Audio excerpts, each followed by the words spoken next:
안녕하세요. 저는 이예숙이라고 합니다. 정말 어처구니 없던 제 이야기 좀 들어주세요.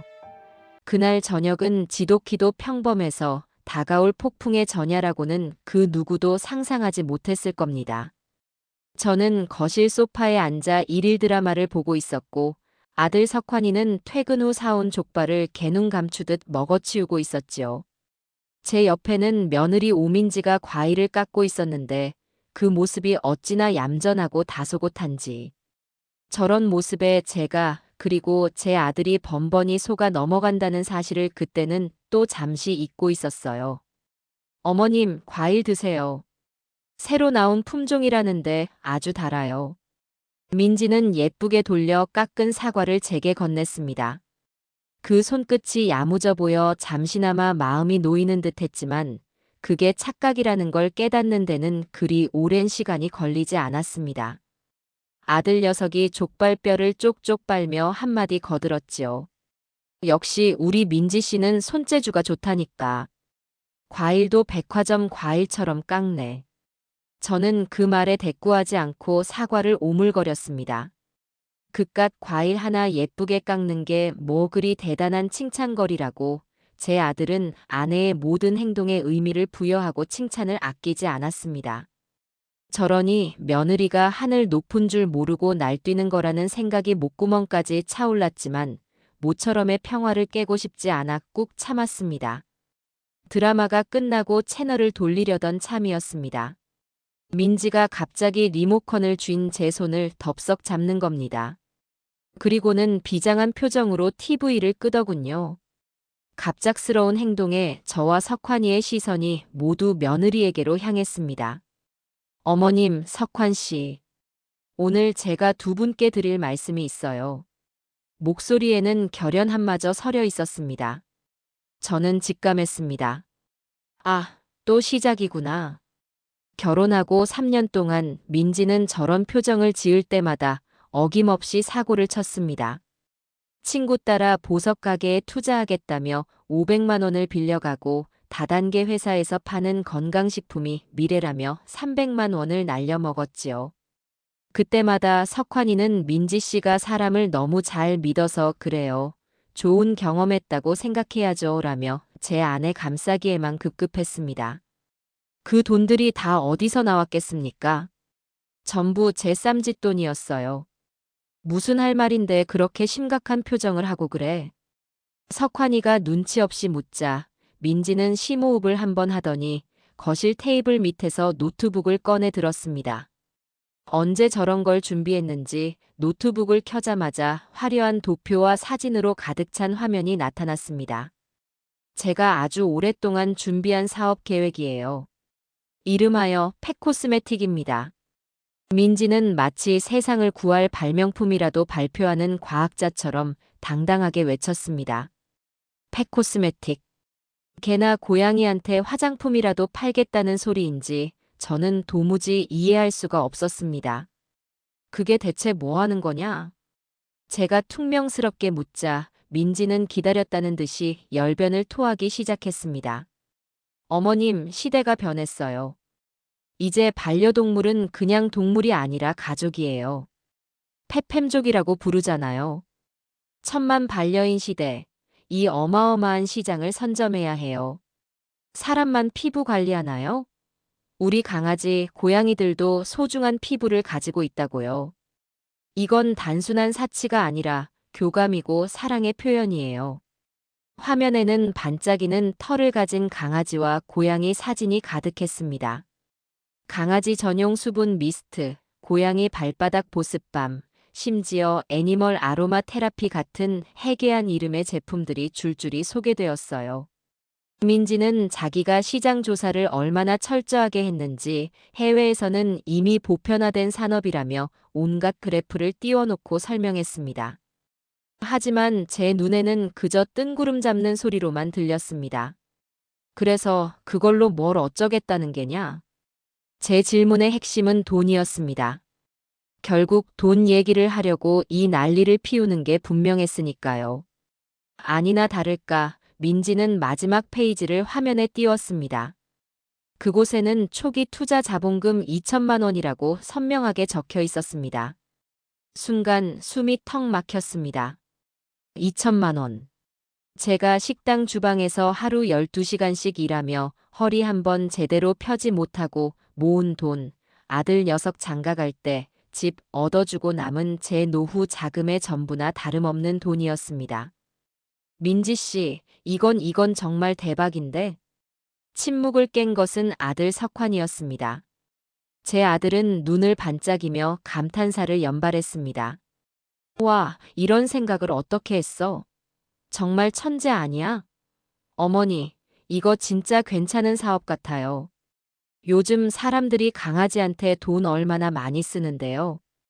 옷 사입히고 유치원도 보내고 화장품이라고 못 팔 이유가 없죠. 저는 기가 막혀서 아들을 쳐다봤습니다. 저 철없는 소리를 듣고 있자니 속에서 천불이 나는 듯 했습니다. 석환아, 너는 이게 정말 말이 된다고 생각하는 거니?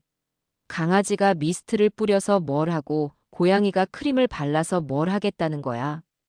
다 사람 욕심이지. 어머니, 그게 바로 사업 포인트예요. 사람의 욕심, 아니 가족을 위하는 그 마음을 공략하는 거죠. 민지 씨는 사람의 마음을 읽는 능력이 탁월하다고요. 제 아들은 완전히 며느리에게 홀려 있었습니다. 제 말은 들리지도 않는 모양이었어요. 민지는 신이 나서 옆에서 거들었습니다. 맞아요, 어머님. 이건 그냥 화장품이 아니에요. 스토리를 파는 거예요, 스토리.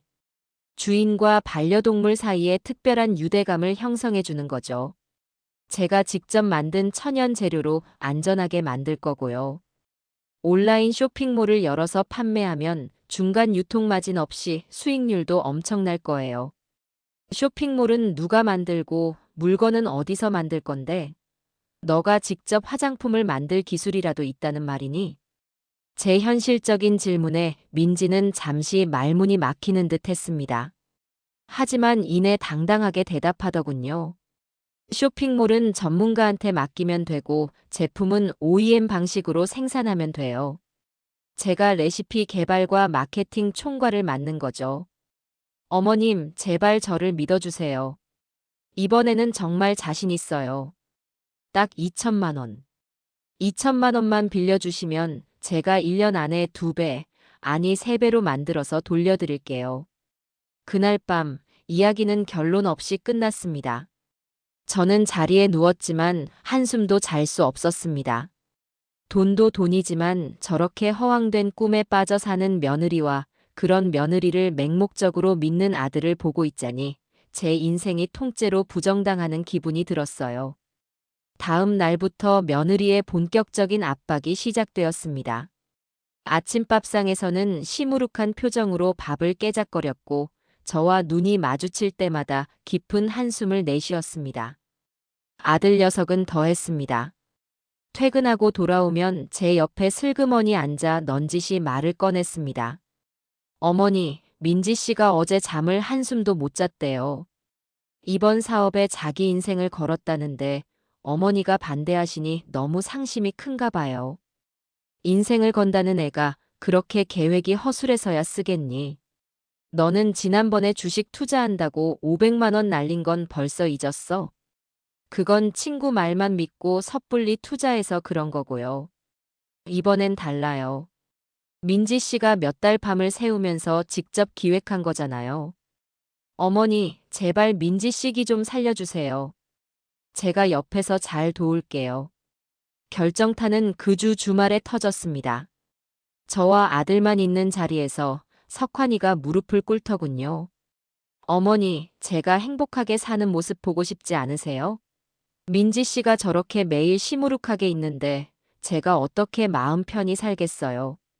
저 불쌍해서라도 이번 한 번만 민지 씨를 믿어주시면 안 될까요? 아들의 눈에 눈물이 그렁그렁 맺혀 있었습니다. 아내를 위하는 저 마음이 갸륵하기도 하고 저렇게까지 나오는데 계속 반대했다가는 집안이 풍비박산 날 것 같다는 공포가 밀려왔습니다. 결국 저는 두 손 두 발 다 들고 말았습니다. 다음 월요일 저는 은행 문이 열리자마자 1년짜리 적금을 해지했습니다. 은행 직원이 만기가 얼마 남지 않았는데 해지하면 손해라고 몇 번이나 말렸지만 제 귀에는 아무 소리도 들리지 않았어요. 차가운 현금 2천만 원을 쇼핑백에 담아 나오는데 손이 덜덜 떨렸습니다. 이건 그냥 돈이 아니었습니다. 제 청춘과 맞바꾼 피 같은 돈이었어요. 집에 돌아와 저는 민지와 아들을 앉혀놓고 돈 가방을 내려놓았습니다. 그리고 A4 용지 한 장과 펜을 꺼냈습니다. 돈을 그냥 줄 수는 없다. 차용증을 써라. 제 단호한 말에 민지의 얼굴이 순간 굳었지만 이내 알겠다며 고개를 끄덕였습니다. 제가 직접 쓰겠습니다. 금액, 일금 2천만 원 정. 이 돈을 사업 자금으로 정의 빌립니다. 거기에 추가해라. 변제 방식. 매월 1일 현금으로 100만 원씩 제 통장으로 직접 입금한다. 20개월 동안. 민지는 제 말을 토시 하나 틀리지 않고 받아 적었습니다. 그리고는 자신의 이름 옆에 서명을 하고 지장까지 찍었어요. 그 모습을 보니 아주 약간은 마음이 놓이는 듯 했습니다. 최소한의 안전장치는 마련했다는 생각에 스스로를 위로했지요. 저는 며느리가 내민 그 빳빳한 차용증을 곱게 접어 안방 장롱 깊숙한 곳, 제 통장과 도장을 넣어두는 비단 주머니에 소중히 넣었습니다. 그때 저는 몰랐습니다. 그 종이 한 장이 앞으로 제 속을 얼마나 더 시커멓게 태우게 될지, 그리고 제 인생에서 가장 비싼 휴지 조각이 될 운명이라는 것을 말입니다. 그렇게 피 같은 제 돈 2천만 원이 며느리의 손에 들어간 후 집안에는 잠시 어색한 평화가 찾아왔습니다. 민지는 돈을 받자마자 언제 그랬냐는 듯 생기를 되찾았고 아침마다 콧노래를 부르며 분주하게 돌아다녔어요. 제 앞에서는 연신 허리를 굽히며 어머님, 정말 감사해요. 제가 꼭 성공해서 호강시켜드릴게요라는 말을 입에 달고 살았지요. 제 아들 석환이는 그런 아내의 모습이 대견해 죽겠다는 듯 저를 볼 때마다 거봐요, 어머니. 민지 씨가 얼마나 의욕이 넘쳐요. 이번엔 정말 잘 될 거예요 라며 추임새를 넣었습니다. 저는 그저 묵묵히 고개를 끄덕일 뿐이었습니다. 이미 엎질러진 물이었고 이제 와서 걱정하고 잔소리해봐야 모자란 아들 녀석과 허영심 가득한 며느리에게는 조금도 먹히지 않을 걸 알았기 때문이에요. 그저 매달 1일에 100만 원씩만 꼬박꼬박 입금되기를, 그래서 제 원금이라도 무사히 돌려받기를 바라는 마음뿐이었습니다. 하지만 그 소박한 바람이 얼마나 큰 욕심이었는지를 깨닫는 데는 그리 오랜 시간이 걸리지 않았습니다. 며느리는 사업을 시작한다며 가장 먼저 한 일은 사무실을 구하는 것이었습니다. 저는 당연히 월세가 저렴한 구로나 가산 디지털 단지 같은 곳에 작은 사무실을 얻을 줄 알았어요. 그런데 며칠 뒤 민지가 신이 나서 보여준 사무실 계약서는 제 예상을 완전히 빗나갔습니다. 사무실 주소는 놀랍게도 강남 테헤란로의 한복판, 번쩍이는 통유리 빌딩의 15층이었습니다. 아니, 사무실을 왜 이렇게 비싼 곳에 얻었니? 이제 막 시작하는 사업인데 고정 지출이 너무 크지 않겠어?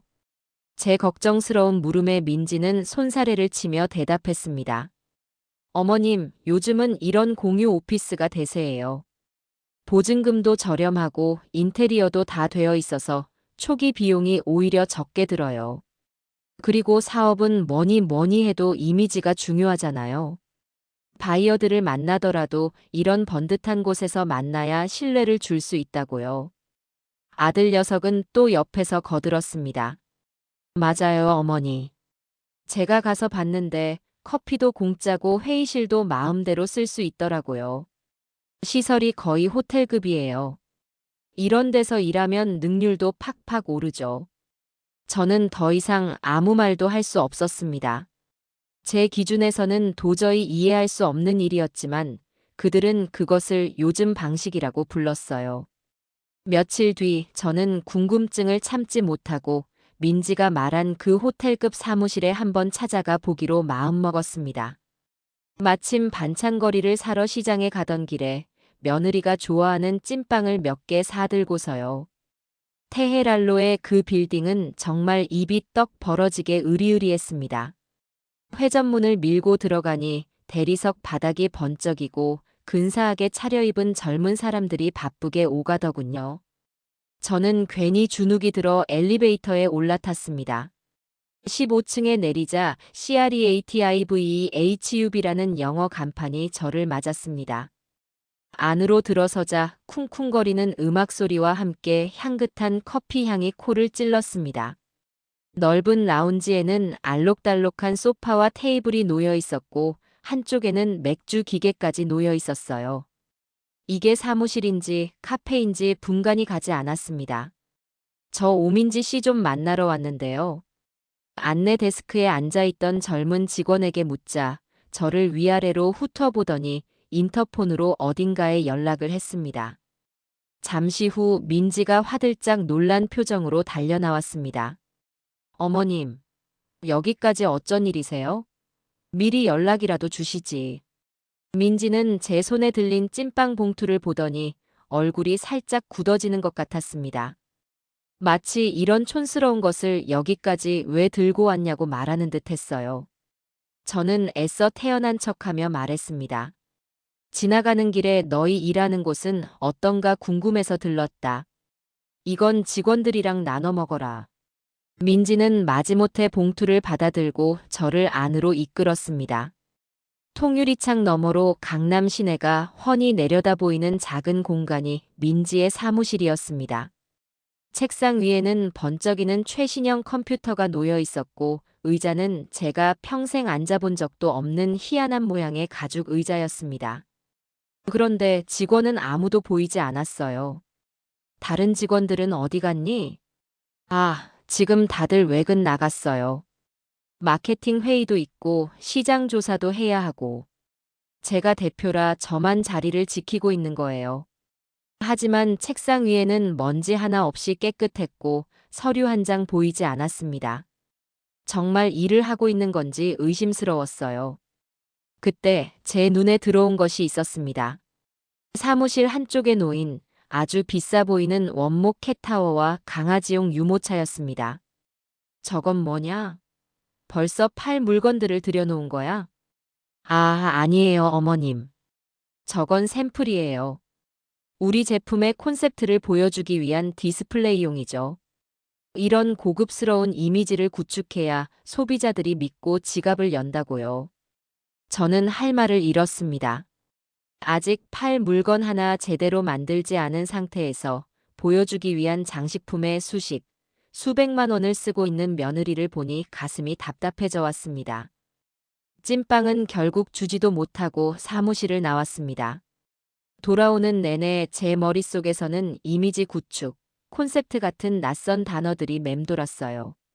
그 모든 것이 결국 돈 낭비라는 말과 동의어처럼 들렸습니다. 시간은 흘러 첫 월급날처럼 제가 기다리던 첫 상환일 1일이 되었습니다. 저는 아침부터 수시로 휴대폰을 확인했습니다. 은행 앱에 들어가 입금 내역을 새로 고침해보았지만 통장 잔고는 미동도 하지 않았어요. 점심시간이 지나고 저녁이 되어도 마찬가지였습니다. 바빠서 잊어버렸나 보지. 내일이면 들어오겠지. 그렇게 스스로를 다독이며 하루를 넘겼습니다. 하지만 다음 날에도 그 다음 날에도 소식은 없었습니다. 주말이 지나고 월요일이 되자 저는 더 이상 참을 수가 없었어요. 저녁에 퇴근한 아들을 붙잡고 물었습니다. 석환아, 민지한테 무슨 일 있니? 약속한 날이 한참 지났는데 왜 아무 연락이 없어? 제 물음에 석환이는 머리를 극적이며 난처한 표정을 지었습니다. 아, 어머니. 제가 말씀드리려고 했는데. 민지 씨가 요즘 너무 바빠서 정신이 없나 봐요. 그리고 아직 사업 초기라 현금이 좀 부족하대요. 이번 달은 그냥 넘어가고 다음 달에 2달치를 한꺼번에 드리면 안 될까요? 저는 어이가 없었습니다. 부족한 현금으로 비싼 월세와 관리비는 어떻게 내고 있지도 않은 직원들 월급은 어떻게 준다는 말인지 앞뒤가 맞지 않았어요. 사업하는 사람이 약속을 그렇게 쉽게 어겨서야 쓰겠니? 부족하면 부족하다고 미리 전화를 해서 사정 설명이라도 하는 게 도리 아니야? 이건 나를 무시하는 거다. 아니에요, 어머니. 무시하는 게 아니라 정말 여유가 없어서 그래요. 지금 광고 모델이랑 계약하고 상세 페이지 디자인 맡기고 뭐하고 하느라 돈 들어갈 때가 한두 군데가 아니래요. 조금만 더 기다려주세요. 다음 달부터는 정말 꼬박꼬박 드릴 거예요. 아들의 변명은 청산유수 같았습니다. 결국 저는 또 한 달을 기다리기로 했습니다. 하지만 그 한 달 동안 제가 목격한 것은 사업의 진전이 아니라 며느리의 끝없는 돈 잔치였습니다. 어느 날 저는 동네 아주머니들과 수다를 떨다가 우연히 민지의 SNS 계정을 알게 되었습니다. 요즘 젊은 사람들은 다 그걸로 소통한다는 말에 아들 몰래 가입해서 며느리의 이름을 검색해 보았지요. 그곳에는 제가 상상하지도 못했던 새로운 세상이 펼쳐지고 있었습니다. 민지는 팩코스메틱 브랜드 CEO 오민지라는 근사한 이름으로 자신을 소개하고 있었어요. 게시물 대부분은 청담동의 고급 레스토랑에서 인플루언서라는 젊은 여성들과 함께 식사하는 사진, 명품 옷과 가방을 자랑하는 사진, 주말마다 호화로운 호텔에서 영감을 얻기 위한 휴식을 즐기는 사진들이었습니다. 심지어 아직 출시되지도 않은 제품을 들고 론칭 파티라며 샴페인을 터뜨리는 영상도 있었어요. 그 어디에도 제품을 개발하거나 판매하기 위해 노력하는 흔적은 찾아볼 수 없었습니다. 댓글에는 대표님 너무 멋져요. 성공한 여성의 표본 같은 아첨성 글들만 가득했습니다. 저는 휴대폰을 든 채 손을 부들부들 떨었습니다. 제 피 같은 돈이 저렇게 허공으로 사라지고 있다는 사실에 배신감과 분노가 치밀어 올랐습니다. 저 사진 속 명품 가방 하나가 제가 한 달 내내 식당에서 일해야 만질 수 있는 돈보다 비쌀 거라는 생각에 눈물이 핑 돌았습니다. 그리고 두 번째 약속의 날이 다가왔습니다. 이번에는 기대조차 하지 않았어요. 아니나 다를까 그날도 제 통장은 텅 비어 있었습니다. 저는 더 이상 아들을 통해 이야기하고 싶지 않았습니다. 그날 저녁 저는 민지와 아들이 사는 집으로 직접 쳐들어갔습니다. 어머님, 어쩐 일이세요? 저를 보고 놀란 민지의 표정에는 당황한 기색이 역력했습니다. 저는 거실 소파에 앉아 두 사람을 앞에 앉혔습니다. 오늘이 무슨 날인지는 알고 있겠지. 두 달치 200만 원. 지금 당장 내 계좌로 입금해라. 제 단호한 목소리에 민지는 고개를 숙인 채 아무 말도 하지 못했습니다. 아들 석환이가 다급하게 끼어들었습니다. 어머니, 갑자기 오셔서 이러시면 어떡해요? 제가 조만간 말씀드리려고 했어요. 조만간이 언제인데? 너희가 말하는 조만간이 내가 죽기 전이기는 한 거냐? 오민지, 너가 직접 말해봐라. 내 돈 가지고 지금 뭘 하고 돌아다니는 건지 SNS에 올린 그 사진들은 다 뭔지 설명해 보라고. 제 추궁에 민지는 어깨를 들썩이며 울기 시작했습니다. 그 모습에 또 마음이 약해지려는 찰나 저는 정신을 바짝 차렸습니다. 이번에 또 속아 넘어가면 저는 길거리에 나앉게 될지도 모를 일이었어요. 울지 말고 똑바로 말해. 돈이 없으면 없다고 솔직하게 말하고 앞으로 어떻게 갚을 건지 계획이라도 내놔야 할 것 아니야. 한참을 낑낑대며 울던 민지는 마침내 입을 열었습니다. 하지만 그 입에서 나온 말은 제 상상을 초월하는 것이었습니다. 어머님 죄송해요. 사실 사업 다 망했어요. 뭐? 망하다니 그게 무슨 소리야? 시작한 지 이제 겨우 석 달밖에 안 됐는데. 사무실 보증금도 다 까먹고 광고 모델한테 계약금만 주고 제품 생산은 시작도 못했어요. 빌린 돈 하나도 남김없이 다 썼어요. 저는 그 자리에 얼어붙은 듯 앉아 있었습니다. 2천만 원. 제 전 재산이나 다름없던 그 돈이 단 석 달 만에 공중으로 사라져버렸다는 말이었습니다. 며느리는 사업을 시작한 게 아니었어요. 제 돈으로 3개월짜리 호화로운 파티를 즐긴 거였습니다. 어머니, 죄송해요. 제가 어떻게든 책임질게요. 다시 취직해서라도 꼭 갚을게요. 석환이가 제 앞에 엎드려 빌었지만 제 귀에는 아무것도 들리지 않았습니다. 저는 소리도 지르지 못하고 눈물도 흘리지 못했습니다. 그저 텅 빈 눈으로 허공만 바라보았어요. 제 인생이 통째로 아주 시시하고 허무하게 며느리의 손에 의해 폭삭 말아먹어지는 순간이었습니다. 그날 이후 저희 집은 얼음장처럼 차갑게 얼어붙었습니다. 웃음소리는 사라진 지 오래였고 서로의 숨소리마저 거슬릴 정도로 지독한 침묵이 집 안을 가득 채웠어요. 저는 화병으로 몸져 누웠습니다. 밥도 넘어가지 않고 밤에는 잠도 오지 않았습니다. 눈을 감으면 며느리가 SNS에 올렸던 명품 가방 사진과 제 돈 2천만 원이 번갈아 떠올라 심장이 벌렁거렸어요. 아들 녀석은 죄인처럼 제 눈치를 보며 집 안을 맴돌았고 며느리 오민지는 아예 자기 방에 틀어박혀 두문불출했습니다. 가끔 방문 틈으로 새어나오는 훌쩍이는 소리가 들려왔지만 제게는 조금의 동정심도 생기지 않았습니다. 오히려 저 가증스러운 악어의 눈물이 제 속을 더 뒤집어 놓을 뿐이었어요. 식사 시간이 되어도 아무도 부엌으로 나올 생각을 하지 않았습니다. 제가 억지로 몸을 일으켜 밥을 차려놓아도 석환이만 마지못해 몇 숟갈 뜨는 척하다가 수저를 내려놓기 일쑤였어요. 민지는 아예 방문을 걸어 잠그고 나오지도 않았습니다. 석환아, 너는 저게 사람 사는 집안 꼴이라고 생각하니? 사고는 지가 쳐놓고 왜 내가 병든 닭처럼 이 고생을 해야 하는 거야? 당장 오민지 끌어내. 밥을 굶든 말든 내 눈앞에서 얼굴 보고 굶으라고 해. 제 성화에 못 이겨 석환이가 몇 번이나 방문을 두드렸지만 안에서는 아무런 대답도 들려오지 않았습니다. 아들은 한숨을 푹 내쉬며 제게 말했습니다. 어머니, 조금만 시간을 주세요. 민지 씨도 지금 자기 잘못을 뼈저리게 느끼고 있을 거예요. 저러다 정말 큰일 날까봐 무서워요. 큰일? 지금 누구 걱정을 하는 거야?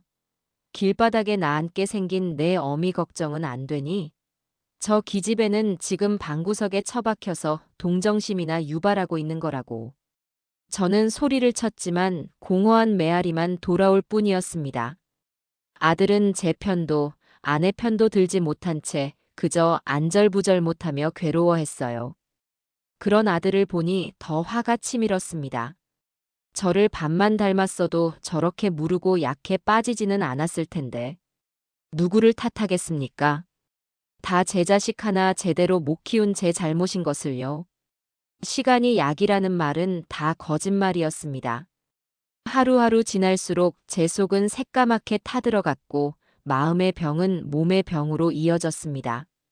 소화불량의 두통, 불면증까지. 온갖 약을 달고 살았지만 아무런 차도도 없었어요. 그러던 어느 날 밤이었습니다. 그날도 어김없이 잠을 이루지 못하고 뒤척이다가 허기라도 채우면 잠이 올까 싶어 한밤중에 부엌으로 나갔습니다. 찬장에는 며칠 전에 해놓은 콩나물국이 차갑게 식어 있었습니다. 입맛은 없었지만 뭐라도 먹어야 한다는 생각에 국을 냄비에 덜어 데우기 시작했습니다. 보글보글 끓어오르는 국을 보고 있자니 문득 처량한 제 신세가 서러워 눈물이 핑 돌았습니다. 그때였습니다. 밥솥에 남아있던 찬밥 한 덩이를 국에 푹 말아 넣는 순간 제 머릿속에서 무언가 번쩍하고 스쳐 지나갔습니다. 밥을 말다. 저는 숟가락을 든 채 그대로 멈춰 섰습니다. 너무나도 일상적이고 평범한 이 행위. 하지만 지금 제게 이 말다라는 단어는 전혀 다른 의미로 다가왔습니다. 오민지는 사업을 시원하게 말아먹었고 나는 지금 콩나물국에 밥을 말고 있다. 기가 막힌 우연의 일치였습니다. 저는 저도 모르게 피식 하고 웃음을 터뜨렸습니다. 며칠 만에 처음으로 나온 웃음이었습니다. 물론 제정신으로 웃는 웃음은 아니었지요. 너무나도 어처구니 없는 상황에 나오는 실성한 사람의 웃음과도 같았습니다. 말아먹다. 저는 그 단어를 입안에서 몇 번이고 되뇌었습니다. 며느리가 제 돈 2천만 원을 통째로 말아먹은 그 엄청난 사건. 그리고 제가 지금 배고픔을 달래기 위해 국밥을 말아먹고 있는 이 초라한 현실. 이 두 가지 사건이 제 머릿속에서 엉뚱하게 연결되기 시작했습니다. 그래 오민지, 그 아이는 말아먹는 것 하나는 기가 막히게 잘하지. 평범하게 망하는 것도 아니야. 아주 화끈하고 극적으로 다른 사람의 혼까지 쏙 빼놓을 정도로 완벽하게 말아먹는 재능이 있어. 이런 엉뚱한 생각을 하다 보니 웃음이 멈추질 않았습니다. 저는 소리내어 끄끄거리며 웃기 시작했습니다. 한참을 미친 사람처럼 웃다 보니 눈물까지 흘러나왔습니다. 그렇게 한바탕 웃고 나니 이상하게도 막혔던 속이 조금은 뚫리는 듯한 기분이 들었어요. 저는 숟가락으로 국밥을 휘휘 저었습니다. 밥알이 뜨거운 국물에 풀어지며 구수한 냄새를 풍겼습니다. 그때 제 머릿속에 두 번째 섬광이 내리쳤습니다. 이거다. 그래요, 바로 이거였습니다. 절망의 구렁텅이에서 저를 건져줄 한 줄기 동아줄. 며느리의 그 쓸모없어 보이던 말아먹는 재능을 역으로 이용할 기상천외한 아이디어가 떠오른 겁니다. 국밥집을 하는 거야. 콩나물 국밥집. 그리고 간판은 이렇게 다는 거지. 사업 말아먹은 며느리가 이번엔 국밥을 맙니다라고. 생각하면 할수록 기가 막힌 아이디어였습니다. 이건 단순한 음식 장사가 아니었어요. 일종의 이야기, 즉 스토리가 있는 장사였습니다. 사람들은 맛있는 국밥을 먹으러 오기도 하겠지만 그보다 사업을 말아먹은 며느리가 대체 어떤 사람인지, 그리고 어떻게 국밥을 말고 있는지 구경하러 올 것이 분명했습니다. 며느리의 실패가 오히려 최고의 홍보수단이 되는 셈이었어요. 그리고 그 중심에는 오민지가 있어야 했습니다. 주방일은 제 손맛을 따라올 사람이 없으니 제가 맡으면 되고, 며느리는 그 화려하고 번지르르한 외모를 10분 활용해서 홀을 책임지는 겁니다.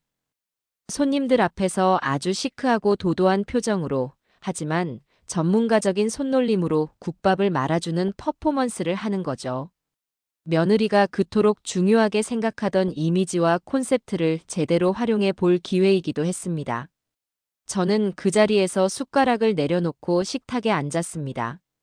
그리고 굴러다니는 이면지를 찾아 미친 듯이 무언가를 적어 내려가기 시작했습니다. 가게 이름 후보, 메뉴 구성, 역할 분담, 예상 비용, 홍보 전략까지.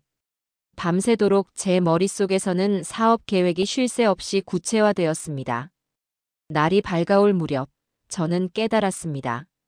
제가 밤새도록 붙들고 있었던 것은 단순한 사업 계획서가 아니었습니다.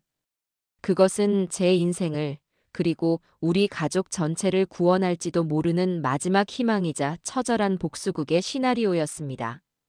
며느리가 말아먹은 제 인생을 저는 며느리의 그 재능을 이용해서 다시 일으켜 세우기로 결심한 겁니다. 화병으로 잠 못 이루던 밤들은 사라지고 제 심장은 이제 분노가 아닌 새로운 목표를 향한 뜨거운 열정으로 다시 뛰기 시작했습니다. 다음 날 아침, 저는 평소보다 일찍 일어났습니다. 밤새 한숨도 자지 못했지만 전혀 피곤하지 않았어요. 오히려 머리는 맑았고 온몸에 새로운 에너지가 넘치는 듯 했습니다. 제 안에서 무언가 단단한 결심이 섰다는 증거였지요.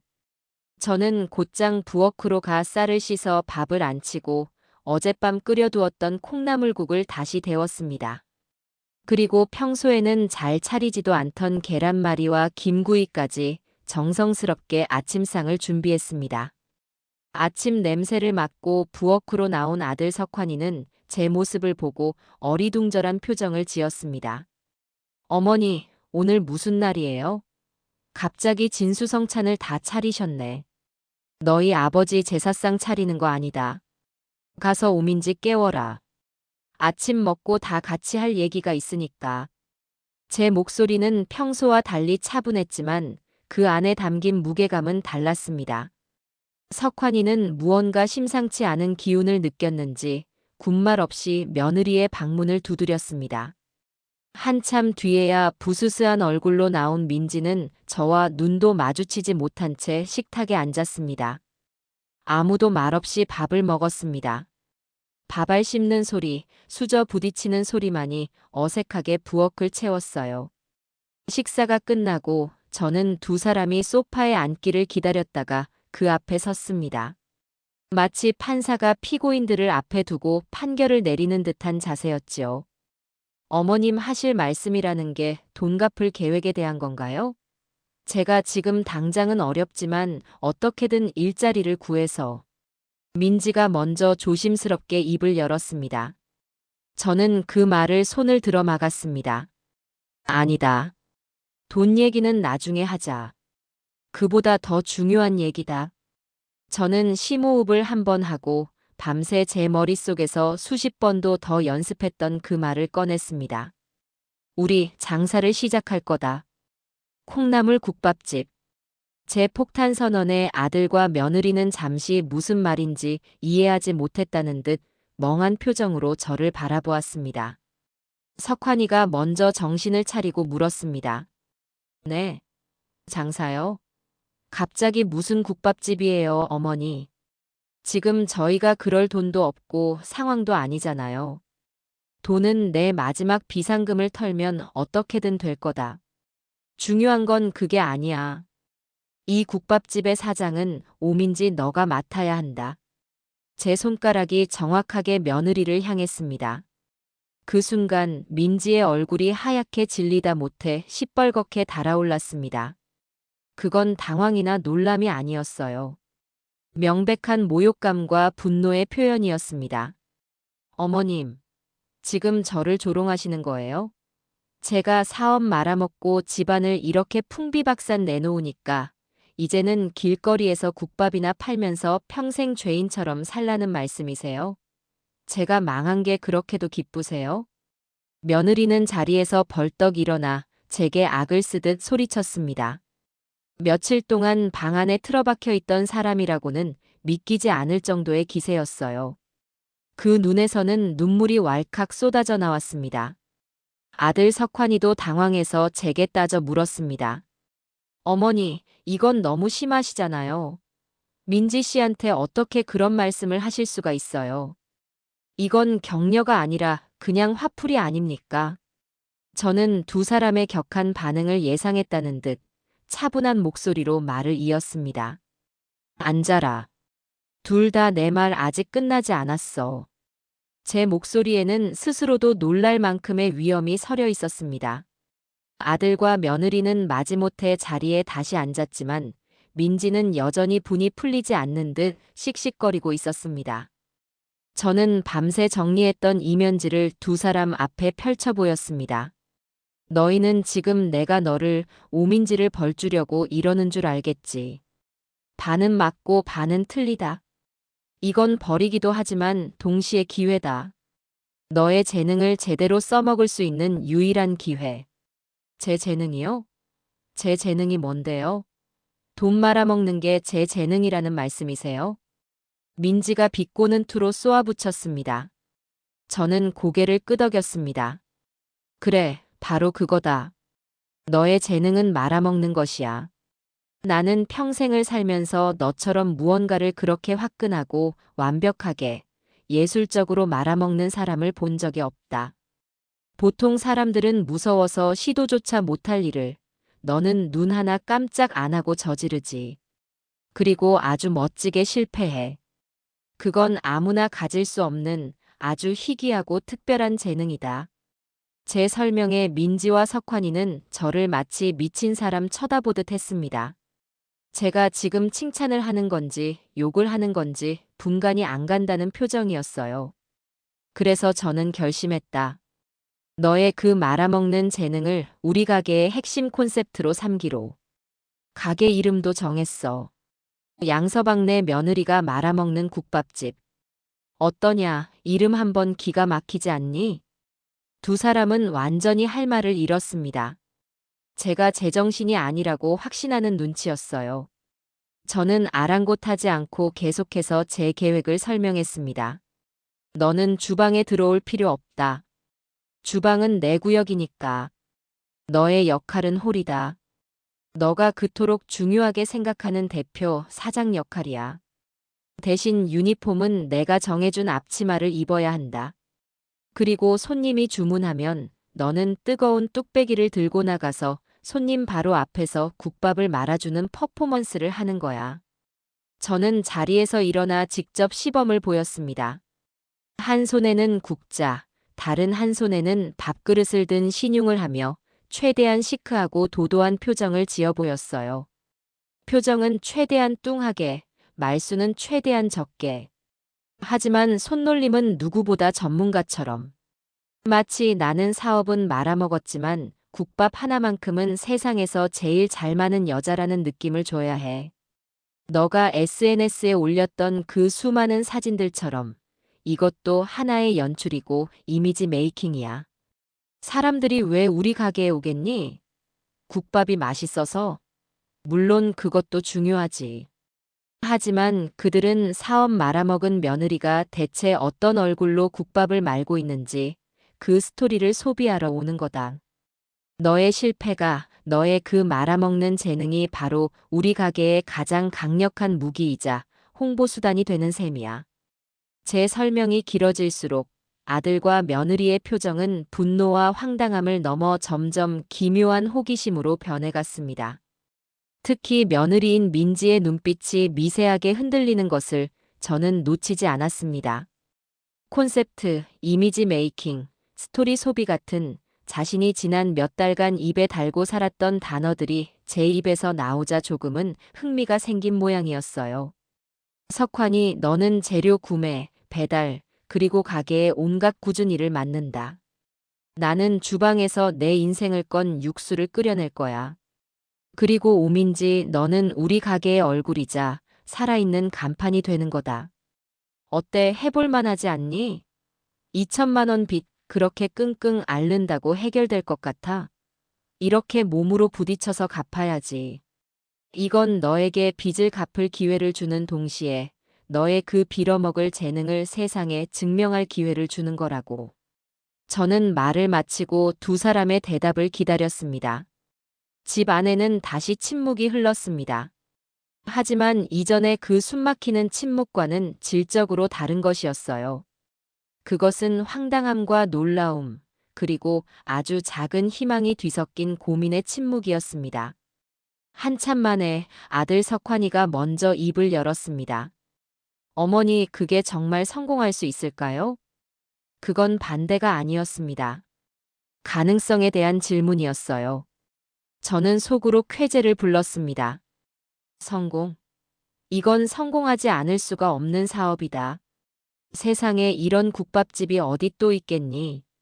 우리는 음식을 파는 게 아니라 이야기를 팔 거니까.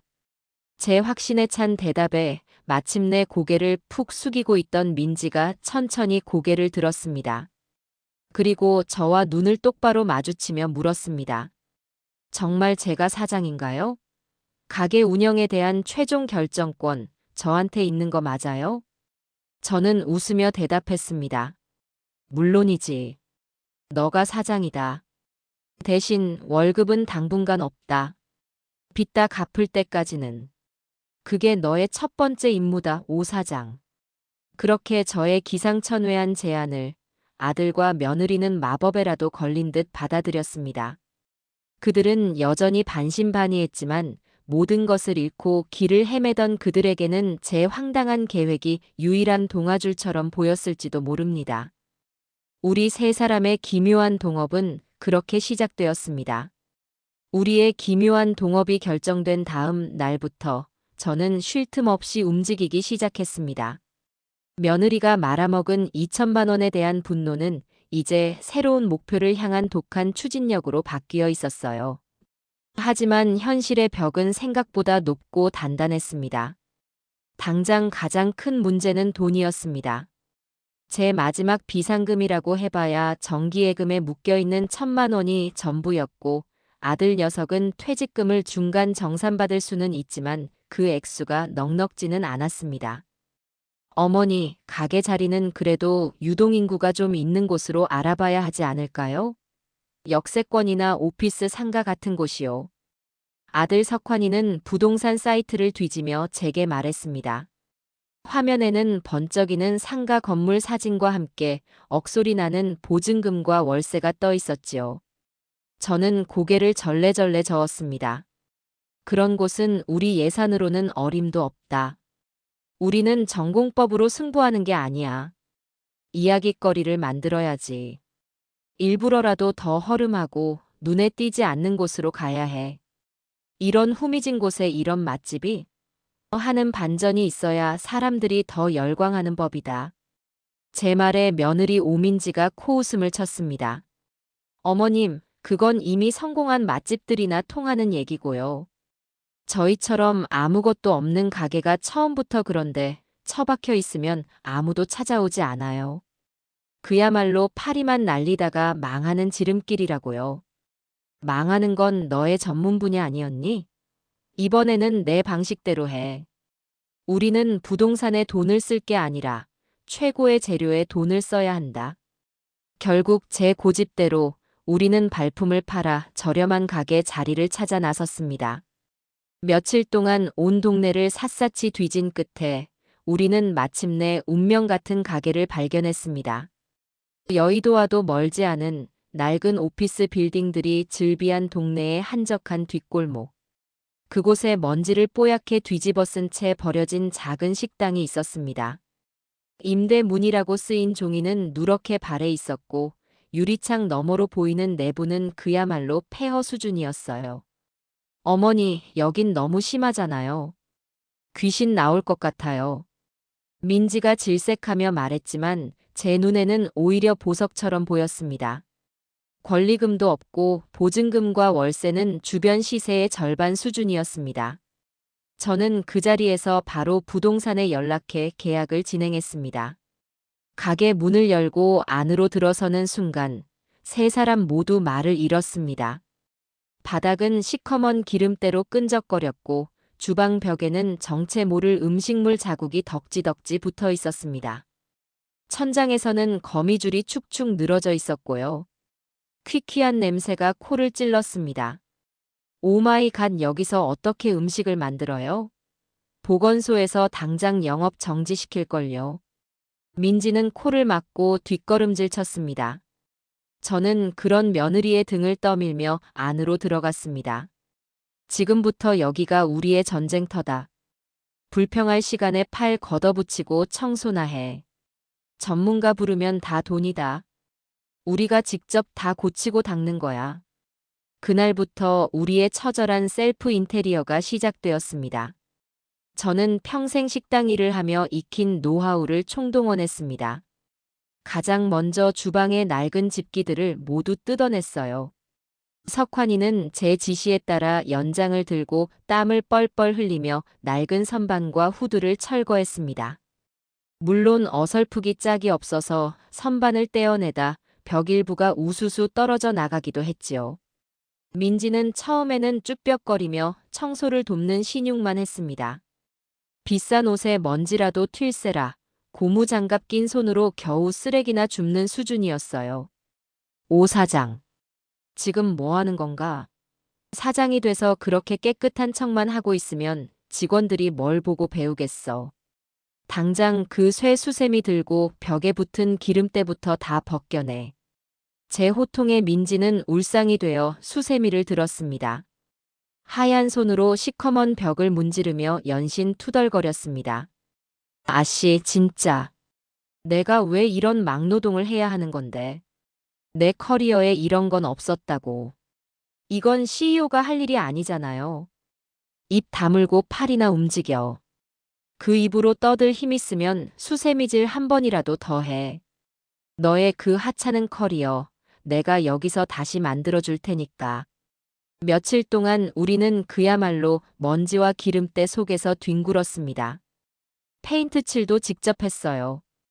하얀색 수성 페인트를 사와서 구석구석 칠하기 시작했습니다. 석환이는 롤러질이 서툴러 페인트를 온몸에 뒤집어 썼고 민지는 붓질을 하다가 자기 머리카락에 페인트를 묻히기 일쑤였습니다.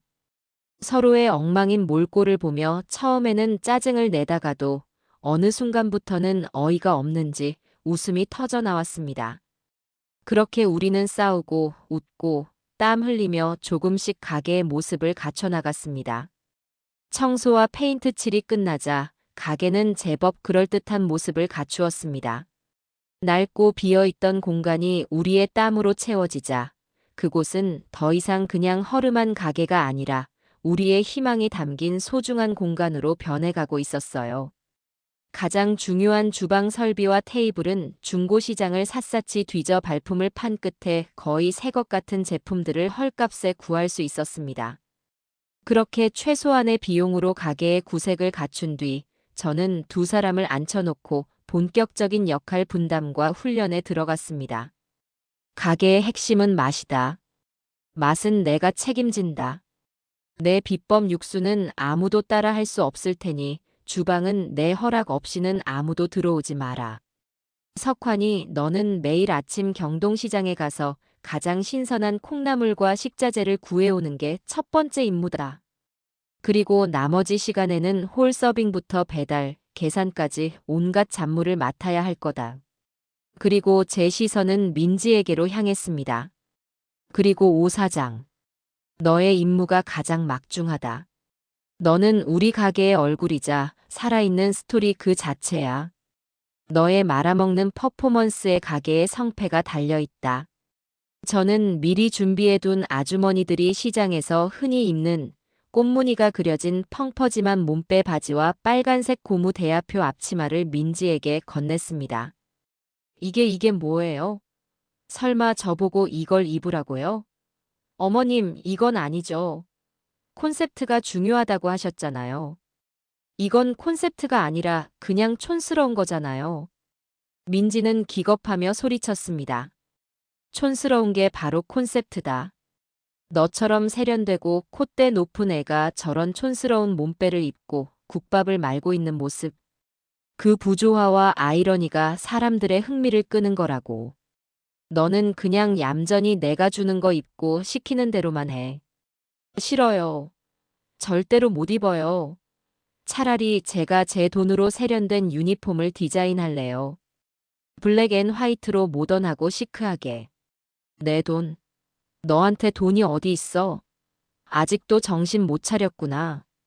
결정권은 사장인 너한테 있지만 유니폼 결정권은 주방 총괄 셰프인 나한테 있다. 싫으면 지금 당장 그만두든가. 결국 민지는 울며 겨자 먹기로 몸빼 바지와 앞치마를 입었습니다. 거울 앞에 선 자신의 모습을 보더니 세상을 다 잃은 듯한 표정으로 주저앉더군요. 저는 그런 며느리를 일으켜 세워 본격적인 말아먹기 훈련에 돌입했습니다. 자, 봐라. 손님이 주문하면 내가 주방에서 뜨거운 뚝배기에 육수와 콩나물을 담아줄 거다. 그럼 너는 그걸 들고 나가. 그리고 테이블 위에서 손님이 보는 앞에서 밥을 마는 거야. 저는 직접 시범을 보였습니다. 밥 공기를 살짝 기울여 밥알이 흩어지지 않고 뚝배기 안으로 쏙 들어가게 하는 기술. 그리고 숟가락으로 국밥을 휘젓는 것이 아니라 밥알 사이로 국물이 잘 스며들도록 꾹꾹 눌러주는 기술. 어렵네. 그냥 밥 넣고 저으면 되는 거 아니에요? 민지가 시큰둥하게 말하며 따라 해보았지만 결과는 엉망이었습니다. 밥알은 사방으로 튀고 뜨거운 국물은 테이블 위로 넘쳐 흘렀습니다. 이게 지금 장난하는 거니? 손님 옷에 국물이라도 튀면 어쩔 뻔했어. 정신 똑바로 차리고 다시 해. 그날부터 며칠 동안 우리는 수십 개의 뚝배기를 깨먹고 수십 번의 찬밥을 버려가며 지옥의 퍼포먼스 훈련을 계속했습니다. 저는 깐깐한 교관이 되어 민지의 모든 동작을 지적했습니다. 손목에 힘을 너무 줬어. 손님한테 화내는 것처럼 보이잖아. 표정은 왜 그렇게 웃고 있는 거야? 우리는 시크한 콘셉트라고 했지 친절한 콘셉트가 아니야. 최대한 무심하고 귀찮다는 듯한 표정을 유지해. 말도 너무 많이 하지 마. 손님이 맛있게 말아주세요라고 하면 그냥 고개만 까딱하고 내 할 일만 해. 신비주의 전략 몰라. 훈련은 고되고 힘들었습니다. 민지는 시도 때도 없이 불평을 쏟아냈고 저와는 하루에도 몇 번씩이나 부딪혔습니다. 하지만 신기하게도 민지는 훈련을 거듭할수록 조금씩 나아지는 모습을 보였습니다. 처음에는 그저 흉내 내기에 급급했지만 어느 순간부터는 자신만의 스타일을 찾아가기 시작했어요. 무심한 표정 연기는 타의 추종을 불허했고 밥을 마는 손놀림은 점점 더 능숙하고 자연스러워졌습니다. 어쩌면 척하는 연기 하나만큼은 그 아이의 타고난 재능이었는지도 모릅니다. 그렇게 우리의 좌충우돌 창업 준비는 서서히 끝을 향해 달려가고 있었습니다. 드디어 운명의 개업날이 밝았습니다. 지난 몇 주간의 노력이 결실을 보는 날이었지요. 가게 문 앞에는 제가 밤새 고민해서 직접 디자인한 간판이 걸렸습니다. 전문 간판업자에게 맡길 돈이 없어서 아크릴 판 위에 제가 직접 쓴 글씨로 시트지를 붙인 조악하기 짝이 없는 간판이었어요. 하지만 그 어떤 화려한 간판보다도 사람들의 시선을 끌기에는 충분했습니다. 사업 말아먹은 며느리가 이번엔 국밥을 맙니다. 양서방네 콩나물 국밥. 간판 아래에는 더 자극적인 문구도 추가했습니다. 사장 기분 따라 국물 맛이 달라질 수 있음. 불친절은 콘셉트, 맛은 팩트. 지나가던 사람들은 걸음을 멈추고 간판을 보며 수군거렸습니다. 어떤 사람은 재미있다며 사진을 찍어갔고 어떤 사람은 혀를 차며 미친 사람들이라고 욕을 하기도 했습니다. 어쨌든 무관심보다는 훨씬 나은 시작이었어요. 오픈 시간인 오전 11시가 되었습니다. 저와 석환이 그리고 촌스러운 몸빼 유니폼을 입은 오 사장은 비장한 각오로 각자의 위치에 섰습니다. 저는 뜨겁게 달궈진 뚝배기 앞에서, 민지는 카운터 앞에서, 석환이는 문 앞에서 손님을 맞을 준비를 마쳤습니다. 심장이 터질 것처럼 두근거렸어요. 하지만 11시가 지나고 12시가 되어도 가게 문을 열고 들어오는 손님은 아무도 없었습니다. 점심시간이 한창인데도 우리 가게는 마치 시간이 멈춘 섬처럼 고요했어요. 창밖으로는 근처 직장인들이 바쁘게 오갔지만 그 누구도 우리 가게에는 눈길 한 번 주지 않았습니다. 길 건너편의 낡은 순댓국집은 이미 손님들로 북적이고 있었지요. 꺼봐요, 어머니. 제가 뭐라고 했어요? 이런다고 누가 찾아올 줄 아셨어요? 간판 때문에 오히려 이상한 가게라고 소문나서 아무도 안 오는 거잖아요. 우리 그냥 지금이라도 간판 떼고 평범하게 장사하면 안 될까요? 초조함을 이기지 못한 민지가 불만 가득한 목소리로 말했습니다. 저는 아무 대꾸도 하지 않고 묵묵히 육수가 담긴 손만 지켰습니다. 속으로는 저 역시 타들어가고 있었지만 여기서 흔들리는 모습을 보일 수는 없었어요. 바로 그때였습니다. 딸랑 하는 소리와 함께 드디어 첫 손님이 가게 안으로 들어왔습니다. 호기심 가득한 얼굴을 한 젊은 남자 직장인 2명이었습니다. 와, 여기 정말 장사하는 곳 맞네요. 간판이 너무 웃겨서 한번 들어와 봤어요. 석환이가 어색한 미소로 그들을 자리로 안내했습니다. 저는 주방 안에서 심호흡을 한번 하고 민지에게 눈짓을 보냈습니다. 훈련받은 대로 할 시간이었습니다. 주문하시겠어요? 민지는 최대한 감정을 지운 목소리로 물었습니다. 남자 손님 중 한 명이 메뉴판을 보며 물었습니다. 메뉴가 콩나물 국밥 하나밖에 없네요. 그럼 그걸로 2그릇 주세요. 근데 정말로 사업 말아먹은 며느리가 말아주는 거 맞아요? 장난기 가득한 질문에 민지의 얼굴이 순간 굳어지는 것이 보였습니다. 하지만 이내 훈련받은 대로 아무런 대답 없이 고개만 한번 까딱하고는 주방 쪽으로 걸어왔습니다. 저는 신속하게 뚝배기 2개의 뜨거운 육수와 콩나물, 김치, 오징어 따위를 담아 민지에게 건넸습니다. 민지는 뜨거운 뚝배기를 쟁반에 받쳐들고 손님 테이블로 향했습니다. 그리고 그들 앞에서 말아먹기 퍼포먼스를 시작했습니다. 미리 준비된 공깃밥 뚜껑을 열고 밥을 뚝배기 안으로 정확하게 쏟아부었습니다. 그리고 숟가락으로 국물이 넘치지 않도록, 하지만 밥알은 충분히 국물에 잠기도록 능숙하게 밥을 말았습니다. 그 모습은 분명 프로페셔널했지만 표정은 내가 지금 왜 이런 걸 하고 있어야 하나 하는 듯한 권태로움과 짜증이 가득 담겨 있었어요. 손님들은 숨을 죽인 채 그 광경을 지켜보았습니다. 그리고 민지가 마지막으로 뚝배기 위에 쫑쫑 썬 파와 고춧가루, 날계란 하나를 톡 깨서 올려놓고 돌아서자 그제야 감탄사를 터뜨렸습니다. 우와, 대박이다. 진짜로 해주시네. 근데 사장님 표정이 진짜 안 좋으시다. 콘셉트 확실하네. 그들은 자기들끼리 킥킥거리며 사진을 찍기 시작했습니다. 그리고 국밥을 한 숟갈 떠먹어 보더니 눈이 동그래졌습니다. 야, 이거 진짜 맛있는데? 그냥 웃기기만 한 가게가 아니었어. 국물이 장난 아니다. 그 말을 듣는 순간 그동안의 고생과 서름이 한꺼번에 씻겨나가는 기분이었습니다. 저는 주방 안에서 남몰래 주먹을 꽉 쥐었습니다. 그렇게 첫 손님을 받고 난 뒤 용기를 얻은 몇몇 손님들이 하나둘씩 가게로 들어오기 시작했습니다. 그들 대부분은 우리 가게의 괴상한 간판과 콘셉트를 보고 호기심에 찾아온 사람들이었습니다. 그리고 그들은 민지의 시크한 퍼포먼스에 감탄하고 제 국밥 맛에 두 번 놀라며 만족스러운 표정으로 가게를 나섰습니다. 오픈 첫날의 매출은 고작 15만 원. 길 건너 순댓국집의 하루 매출에 비하면 터무니없이 적은 액수였지만 저는 실망하지 않았습니다.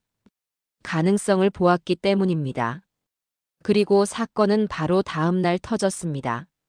점심시간이 조금 지난 한가한 오후 말쑥하게 차려입은 한 젊은 여성이 혼자 가게에 들어왔습니다. 그녀는 들어오자마자 가게 구석구석을 훑어보며 연신 카메라 셔터를 눌러댔습니다. 간판, 메뉴판, 심지어 민지가 입고 있는 몸빼 앞치마까지도요. 저는 직감했습니다. 보통 손님은 아니라는 것을요. 그녀는 국밥을 주문했고 민지는 평소처럼 무심한 표정으로 국밥을 말아주었습니다. 여성은 그 과정을 동영상으로 촬영하기까지 했습니다. 그리고는 말없이 국밥 한 그릇을 싹 비우고 계산을 하고 나갔습니다. 별난 손님도 다 있네. 우리 가게가 그렇게 신기한가? 석환이가 고개를 갸웃거리며 말했습니다. 그날 밤 우리는 그 손님의 정체를 알게 되었습니다. 그녀는 수십만 명의 구독자를 거느린 아주 유명한 맛집 블로거였습니다. 그녀의 블로그에는 여의도 뒷골목에서 발견한 세상에서 가장 불친절하지만 가장 완벽한 국밥집이라는 제목의 글이 올라왔습니다. 글에는 우리 가게의 사진과 함께 아주 재치 있고 실감 나는 후기가 담겨 있었어요.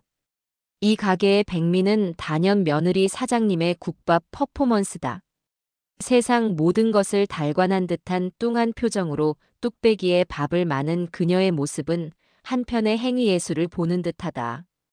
그녀는 절대로 웃지 않으며 손님과 눈도 마주치지 않는다. 하지만 그녀의 손끝에서 말아지는 국밥은 거짓말처럼 완벽한 맛을 낸다. 시어머니가 주방에서 끓여낸다는 육수는 깊고 진하며 며느리가 말아준 밥알에는 그 국물이 완벽하게 스며들어 있다. 이 얼마나 환상적인 고부 갈등, 아니 고부 합작인가. 불친절을 콘셉트로 내세울 수 있는 자신감은 바로 이 압도적인 맛에서 나오는 것이리라. 그 글은 올라온 지 몇 시간 만에 수천 개의 좋아요와 수백 개의 댓글이 달리며 폭발적인 반응을 얻었습니다. 댓글에는 당장 가봐야겠다, 콘셉트 미쳤다, 저 며느님 실물 영접하고 싶다는 등의 글들이 가득했습니다.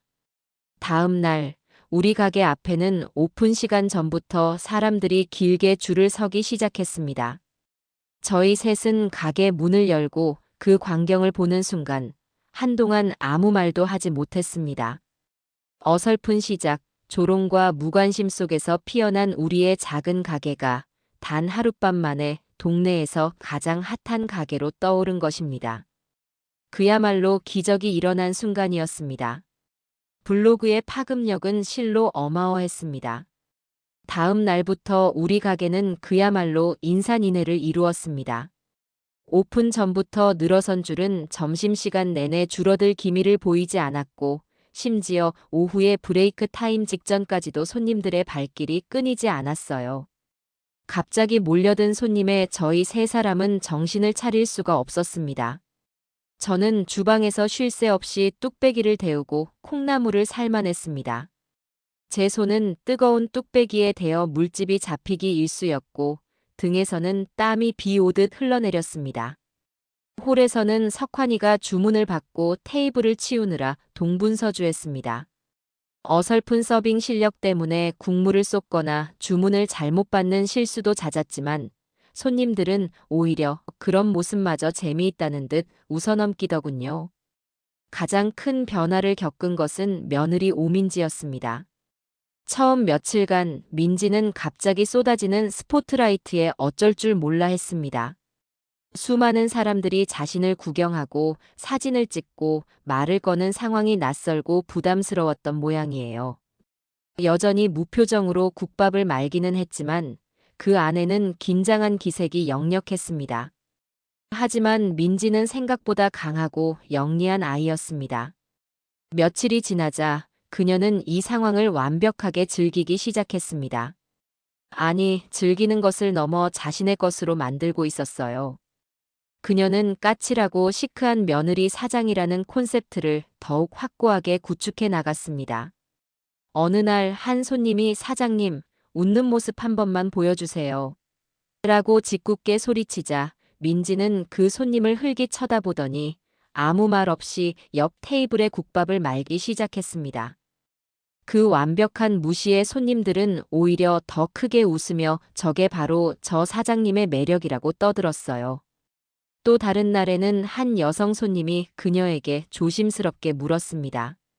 저기 사장님, 혹시 그 앞치마랑 몸빼 바지 어디서 사셨어요? 너무 독특하고 예뻐서요. 그러자 민지는 하던 일을 멈추고 그 손님을 잠시 바라보더니 입가에 희미한 미소를 띠며 말했습니다. 이건 시어머니의 사랑입니다. 그 한마디에 가게 안은 웃음바다가 되었습니다. 민지는 이제 단순한 연기를 넘어 손님들과 밀고 당기기를 하며 자신만의 캐릭터를 창조하고 있었던 겁니다. 저는 주방 안에서 그런 며느리의 모습을 묵묵히 지켜보았습니다.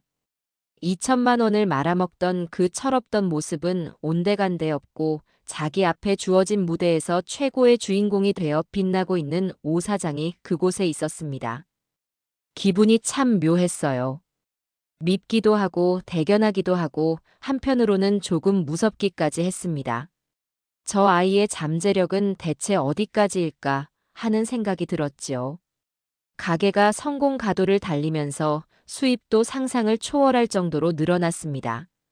하루 매출이 100만 원을 훌쩍 넘기기 시작했어요. 매일 밤 저희 세 사람은 녹초가 된 몸을 이끌고 가게에 남아 그날의 매출을 함께 정산했습니다. 낡은 플라스틱 바구니에 수북이 쌓인 10,000원짜리, 1,000원짜리 지폐들을 보고 있노라면 지난날의 고생이 꿈처럼 아득하게 느껴졌습니다. 어머니, 이 돈으로 민지 씨 빚부터 얼른 갚아야죠. 석환이가 말했지만 저는 고개를 저었습니다. 아니다. 빚은 나중에 갚아도 돼. 지금은 이 돈을 가게에 재투자해야 한다. 더 좋은 재료를 쓰고 낡은 시설도 하나씩 바꿔나가야지. 손님들이 우리에게 보내준 기대를 우리는 더 좋은 맛으로 보답해야 할 의무가 있다. 민지도 제 말에 고개를 끄덕였습니다. 어머님 말씀이 맞아요. 그리고 테이블이 너무 부족해요. 손님들이 밖에서 너무 오래 기다리세요. 가게를 조금 더 넓힐 방법은 없을까요?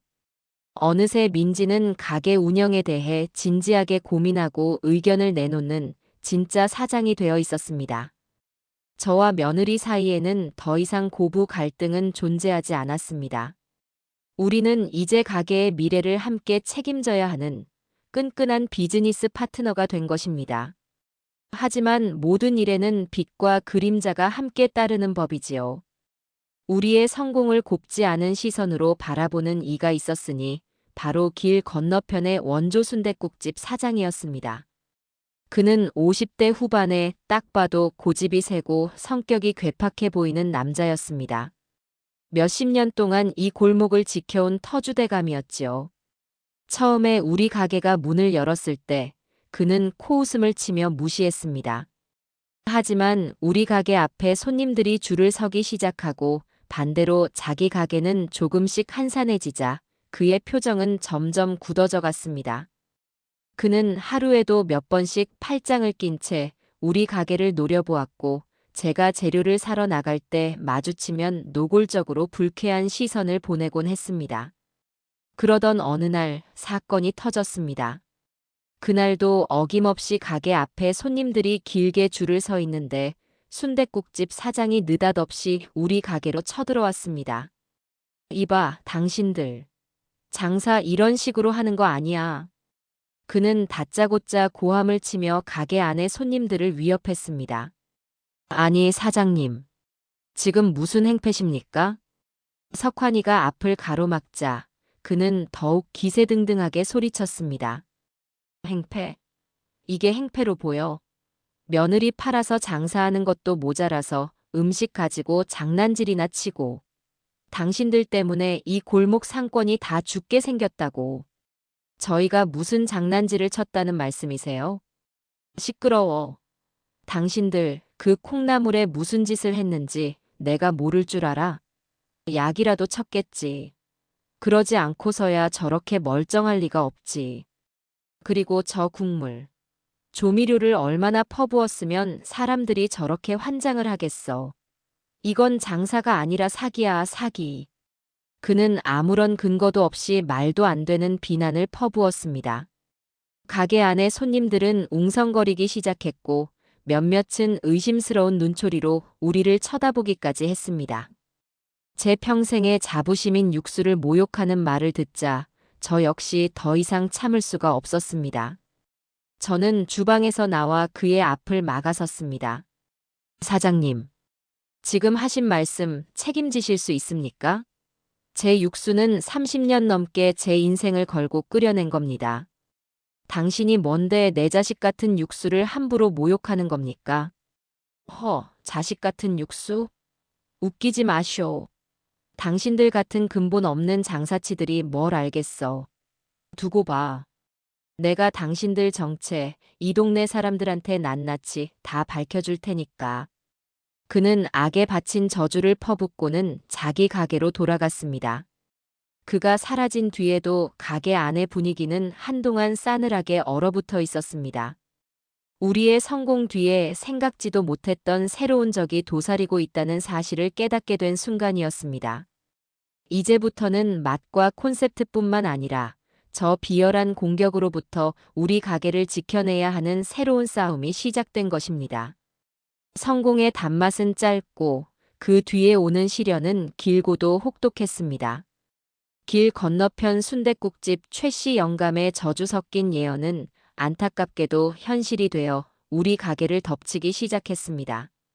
처음에는 그저 패자의 투덜거림이려니 생각했지만 그의 집요함과 비열함은 제 상상을 초월하는 수준이었어요.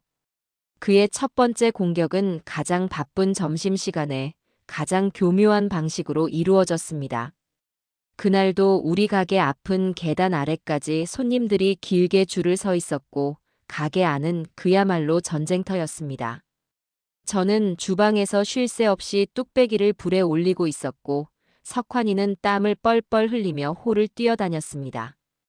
며느리 민지는 이제 완벽하게 자신의 페르소나에 적응하여 수많은 손님들 앞에서 조금의 흐트러짐도 없이 시크한 표정으로 국밥 퍼포먼스를 선보이고 있었지요. 바로 그때였습니다. 가게 문이 열리고 양복을 입은 중년 남성 2명이 들어왔습니다. 그들의 손에는 서류철이 들려 있었고 그들의 표정은 웃음기 없이 딱딱하게 굳어 있었습니다. 저희는 구청 위생과에서 나왔습니다. 이 업소에 대한 위생 관련 민원이 접수되어 점검을 나왔습니다. 그 말이 가게 안에 울려 퍼지는 순간 시끄럽던 가게 안은 찬물을 끼얹은 듯 조용해졌습니다. 식사를 하던 손님들의 모든 시선이 그 공무원들과 당황해서 굳어버린 우리들에게로 향했습니다. 민원이요? 우리 가게는 청결만큼은 그 어떤 것보다 신경 쓰고 있었습니다. 매일 마감 시간이면 저와 석환이 민지까지 셋이 달라붙어 가게 구석구석을 몇 시간씩 쓸고 닦았으니까요. 이것은 명백한 함정이었습니다. 최 씨 영감의 비열한 첫 번째 공격이었지요. 무슨 민원인지는 모르겠지만 보시다시피 저희는 청결하게 관리하고 있습니다. 지금은 한창 바쁜 시간이니 점검은 나중에 와서 해주시면 안 될까요? 석환이가 최대한 정중하게 말했지만 공무원들은 고개를 저었습니다. 민원이 접수된 이상 규정상 즉시 점검을 해야 합니다. 협조해 주시죠. 그들은 단호했습니다. 결국 우리는 손님들이 전부 지켜보는 앞에서 굴욕적인 위생 점검을 받아야 했습니다. 공무원 한 명은 홀을, 다른 한 명은 제 신성한 영역인 주방으로 들어왔습니다. 그는 하얀 장갑을 낀 손으로 후드 구석구석을 만져보고 냉장고 문을 열어 식자재의 유통기한과 보관 상태를 일일이 확인했습니다.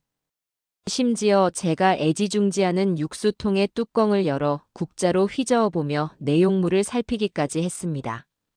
제 평생의 자부심이 범죄 현장처럼 취급당하는 기분에 저는 속에서 천불이 났지만 이를 악물고 참아야 했습니다. 홀의 분위기는 최악이었습니다. 식사를 하던 손님들은 불안한 눈빛으로 수군거리기 시작했고 몇몇은 숟가락을 내려놓고 자리에서 일어나 버렸습니다. 그들의 눈에는 이 가게, 뭔가 문제가 있나 보네 하는 의심과 불신이 가득했습니다.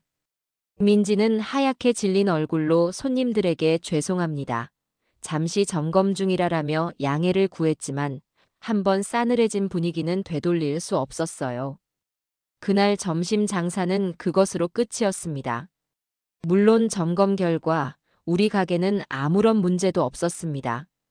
먼지 한 톨, 유통기한 지난 식자재 하나 발견되지 않았지요. 공무원들은 아주 깨끗하게 관리하고 계시네요. 헛걸음했습니다라며 돌아갔지만 이미 엎질러진 물이었습니다. 그날의 소문은 꼬리에 꼬리를 물고 퍼져나갔습니다. 그 국밥집 위생과에서 단속 떴다더라. 뭔가 구린 게 있으니 신고가 들어갔겠지. 길 건너편에서 우리 가게를 보며 회심의 미소를 짓고 있는 최 씨 영감의 얼굴이 보였습니다. 하지만 그의 공격은 거기서 끝나지 않았습니다. 며칠 뒤 더 치명적이고 교활한 두 번째 공격이 시작되었습니다. 우리 가게 맛의 핵심은 두 가지였습니다. 바로 제 비법 육수와 아삭한 식감이 살아있는 신선한 콩나물이었지요. 저는 매일 아침 석환이를 시켜 경동시장의 특정 도매상에서 가장 좋은 콩나물을 대량으로 받아오게 했습니다. 그 도매상 주인과는 벌써 몇 달째 거래하며 안면을 트고 신뢰를 쌓아온 사이였습니다. 그런데 그날 아침 석환이가 창백한 얼굴로 빈손으로 돌아온 겁니다. 어머니 큰일 났어요. 거래처에서 콩나물을 안 줘요. 안 주다니 그게 무슨 소리냐? 돈을 안 준 것도 아니고 왜 안 줘? 모르겠어요. 갑자기 오늘부터 우리한테는 줄 물량이 없대요. 다른 큰 식당이랑 독점 계약을 했다나 뭐라나 말도 안 되는 변명만 늘어놓고 제 전화를 피하기까지 해요. 저는 직감했습니다.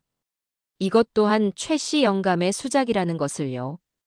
그는 이 시장 바닥에서 잔뼈가 굵은 사람이었습니다.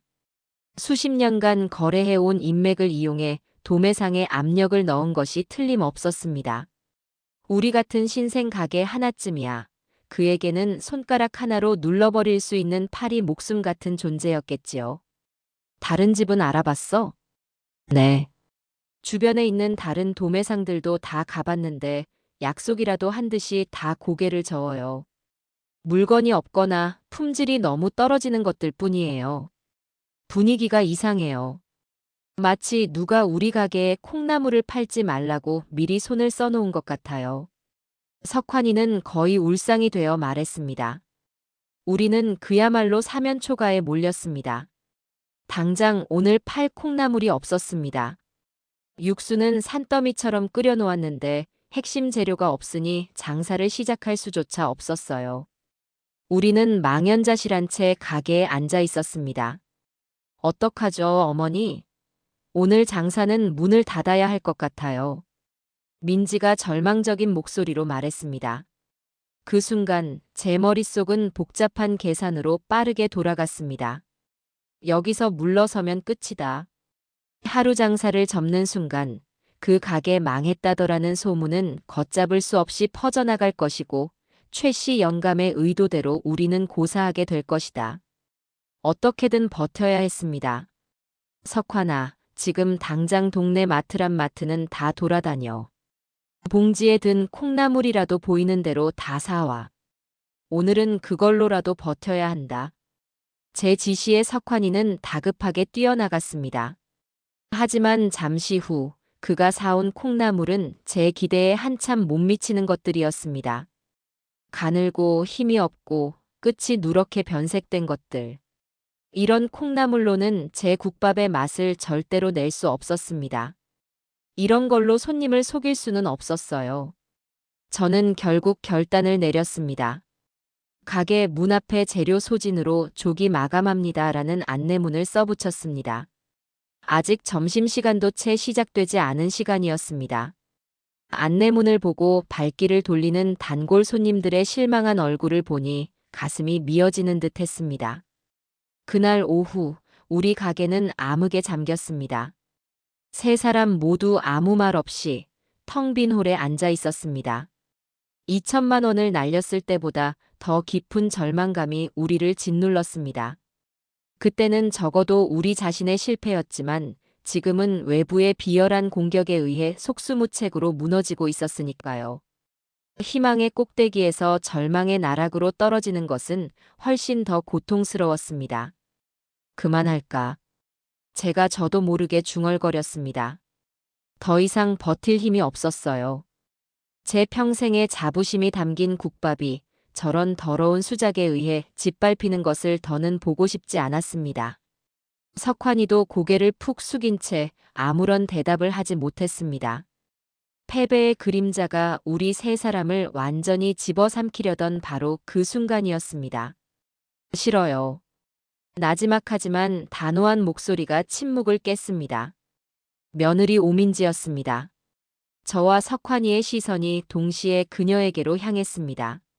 민지의 눈은 퉁퉁 부어 있었지만 그 안에는 이전에는 볼 수 없었던 독한 불꽃이 타오르고 있었습니다. 저는 절대로 여기서 그만 못해요. 오민지, 너는 지금 상황 파악이 안 되는 거니? 우리는 재료도 구할 수 없어. 저 영감탱이 손바닥 안에서 놀아나다가 결국 망하게 될 거라고. 그러니까 더더욱 그만둘 수 없다는 말이에요. 우리가 여기서 포기하면 그 영감 좋은 일만 시켜주는 거잖아요. 그 비열한 인간이 이겼다고 웃고 있을 텐데 저는 절대로 그 꼴 못 봐요. 민지는 자리에서 벌떡 일어나 소리쳤습니다. 그녀의 목소리는 분노와 억울함으로 떨리고 있었습니다. 여기가 어떤 곳인데요? 어머님이 평생을 바친 자부심이 담긴 곳이고 석환 씨가 처음으로 자기 힘으로 돈을 번 곳이에요. 그리고 저한테는 처음으로 사람들이 저를 인정해 준 곳이라고요. 제가 유일하게 사장님 소리를 들으면서 제 능력으로 무언가를 성공시킨 첫 번째 무대란 말이에요. 그걸 저런 더러운 방식으로 빼앗길 수는 없어요. 절대로요. 그녀는 울고 있었지만 그 모습은 더 이상 약해 보이지 않았습니다. 오히려 그 어떤 때보다도 강인해 보였습니다. 2천만 원을 날리고 방구석에 처박혀 울기만 하던 그 며느리가 아니었어요. 자신의 것을 지키기 위해 싸울 준비가 된 한 마리의 암사자 같았습니다. 방법이 있을 거예요. 서울에 콩나물 파는 곳이 거기 하나뿐인 것도 아니잖아요. 우리가 직접 발로 뛰어서 찾으면 돼요. 더 좋고 더 신선한 콩나물을 구할 수 있는 곳이 분명히 있을 거예요. 우리가 포기하지만 않으면 방법은 있어요. 며느리의 그 절박한 외침이 제가 되어 꺼져가던 제 마음속 불씨를 다시 살려냈습니다. 그래요, 저 아이 말이 맞았습니다. 여기서 이렇게 무너질 수는 없었습니다. 제 인생이, 우리 가족의 운명이 저런 비열한 영감탱이 하나 때문에 좌지우지되게 내버려 둘 수는 없었어요. 제 눈빛이 다시 날카롭게 빛나기 시작했습니다. 새로운 전쟁의 시작이었습니다. 민지의 그 도끼 어린 외침은 우리 모두를 각성시켰습니다. 절망에 빠져있던 저와 석환이는 정신이 번쩍 들었어요. 그래, 여기서 주저앉을 수는 없지. 이대로 포기하면 최 씨 영감의 의도대로 되는 것뿐이다. 우리는 그날 밤 텅 빈 가게에 둘러앉아 밤새도록 머리를 맞대고 대책을 논의했습니다. 인터넷으로 주문하면 안 될까요? 요즘은 농장에서 직접 배송해주는 온라인 쇼핑몰도 많잖아요. 프레시 딜리버리 시스템을 이용하면. 민지가 스마트폰을 뒤지며 말했지만 저는 고개를 저었습니다. 안 된다. 우리는 물건을 눈으로 직접 보고 골라야 해. 콩나물은 조금만 선도가 떨어져도 국물 맛 전체를 버리는 아주 예민한 식재료야. 사진만 보고 주문했다가 또 오늘 같은 물건을 받게 되면 어쩔 거냐? 그럼 다른 재래시장에 가보는 건 어때요? 노량진이나 마포 농수산물시장 같은 곳이요. 석환이가 말했지만 그것도 완벽한 해결책은 아니었습니다. 시장 상인들의 네트워크는 생각보다 좁고 끈끈했습니다. 최 씨 영감이 마음먹고 손을 썼다면 다른 시장까지 소문이 퍼져나갔을 가능성이 높았어요. 우리는 기존의 유통망에서 완전히 벗어난 우리만의 새로운 공급처를 찾아야만 했습니다. 고민이 깊어지던 그때였습니다. 제 머릿속에서 아주 오래전, 거의 잊고 지냈던 기억의 편린 하나가 희미하게 떠올랐습니다. 제가 아직 시집 오기 전 친정 어머니를 따라 시골 오일장에 가던 기억이었어요. 저희 친정은 경기도 외곽의 작은 마을이었는데 그곳은 물이 맑고 공기가 좋기로 유명한 곳이었습니다. 친정 어머니는 항상 그 장터의 특정 할머니에게서만 콩나물을 사셨습니다. 그 할머니의 콩나물은 다른 것들과는 비교도 안 될 만큼 통통하고 고소하고 아삭했거든요.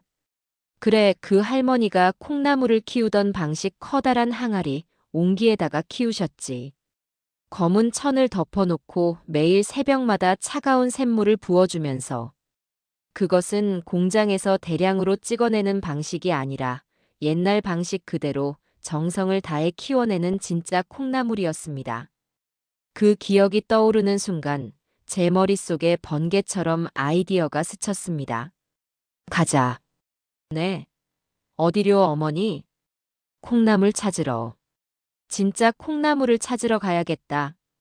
저는 그 희미한 기억 하나에 모든 것을 걸기로 했습니다. 지금 우리에게 필요한 것은 단순히 좋은 품질의 콩나물이 아니었어요. 최 씨 영감의 근본 없는 장사치라는 공격에 맞설 우리만의 이야기와 진정성이 필요했습니다. 그날 밤 우리는 날이 밝기도 전에 석환이의 낡은 트럭에 몸을 실었습니다. 목적지는 제 기억 속에 흐릿하게 남아있는 경기도의 한 시골 마을. 정확한 주소도 농장의 이름도 몰랐습니다. 그저 제 기억 속에 있는 물이 맑은 동네와 옹기 콩나물이라는 단서 두 개가 전부였지요. 한밤중에 도로는 텅 비어 있었습니다. 도시의 불빛을 벗어나 어두운 국도로 접어들자 차 안에는 무거운 침묵이 흘렀습니다. 민지는 창밖의 어둠을 말없이 바라보고 있었고 석환이는 긴장된 표정으로 운전대만 꽉 잡고 있었어요. 이 무모한 여정의 끝에 무엇이 있을지 우리 중 누구도 알 수 없었습니다. 몇 시간을 달려 해가 뜰 무렵 우리는 마침내 제 기억 속 마을 어귀에 도착했습니다. 공기는 서울과 비교할 수 없을 만큼 상쾌했고 작은 개울에서는 맑은 물이 흐르고 있었어요. 우리는 마침 열리고 있던 작은 새벽 시장으로 향했습니다. 할머니, 혹시 이 동네에서 옹기에다가 콩나물 키우는 분 아세요? 아주 옛날부터 그렇게 하셨던 분인데. 저는 시장의 야채 좌판에 앉아 계신 할머니들에게 물었습니다. 하지만 대부분은 고개를 젓거나 그런 사람은 없다고 말할 뿐이었습니다. 시간은 흐르고 마음은 점점 초조해졌습니다. 제 기억이 잘못된 것일지도 모른다는 불안감이 엄습했습니다. 포기하고 돌아가려던 참이었습니다. 시장 구석에서 담배를 피우고 계시던 한 할아버지가 저희 대화를 듣고는 툭 한마디 던졌습니다. 옹기 콩나물? 아, 박씨 할매 말하는구만. 아직도 그거 붙들고 사는가 몰라. 저기 고갯마루 넘어 외딴 집, 거기 살잖아. 구세주 같은 목소리였습니다. 우리는 할아버지께 몇 번이고 허리를 숙여 감사 인사를 드리고 그가 알려준 방향으로 차를 몰았습니다. 좁은 비포장도로를 한참 달려 도착한 곳에는 정말로 낡은 기와집 한 채가 덩그러니 서 있었습니다. 그리고 그 집 마당 한쪽에는 제 기억 속 모습 그대로 검은 천이 덮인 크고 작은 항아리 수십 개가 가지런히 놓여 있었습니다. 우리가 집으로 다가가자 허리가 굽은 할머니 한 분이 마당을 쓸다 말고 우리를 경계의 눈빛으로 쳐다보았습니다. 바로 박씨 할머니였습니다. 세월의 흔적이 깊게 패여 있었지만 저는 그녀의 눈빛을 알아볼 수 있었어요. 어르신, 저희는 서울에서 국밥집을 하는 사람들입니다. 어르신께서 키우신 콩나물이 필요해서 찾아왔습니다. 제가 정중하게 말했지만 할머니의 표정은 풀리지 않았습니다. 콩나물? 팔 거 없으누다. 우리 영감이랑 나랑 먹을 것 빼고는 다 중간 상인들이 가져가. 돌아가시오. 할머니는 쌀쌀맞게 말하며 다시 마당을 쓸기 시작했습니다. 그때 제가 앞으로 나서며 말했습니다. 어르신, 혹시 수십 년 전에 장터에서 최씨네 셋째 딸 기억나세요? 툭하면 어머니 치맛자락 붙잡고 와서 콩나물 한 줌 얻어먹던 그 코올리게요. 제 말에 할머니는 빗자루질을 멈추고 제 얼굴을 찬찬히 뜯어보았습니다. 한참을 뜯어보던 그녀의 눈이 희미하게 커졌습니다. 너 혹시... 그렇게 우리는 극적으로 박씨 할머니와 인연을 틀 수 있었습니다. 할머니는 저희를 집 안으로 들여 따뜻한 차를 내주셨습니다. 그리고 자신의 사정을 털어놓으셨어요. 할아버지와 단둘이서 평생을 바쳐 전통 방식 그대로 콩나물을 키우고 있지만 중간 상인들의 횡포에 제값을 받지 못해 생계가 막막하다는 것이었습니다.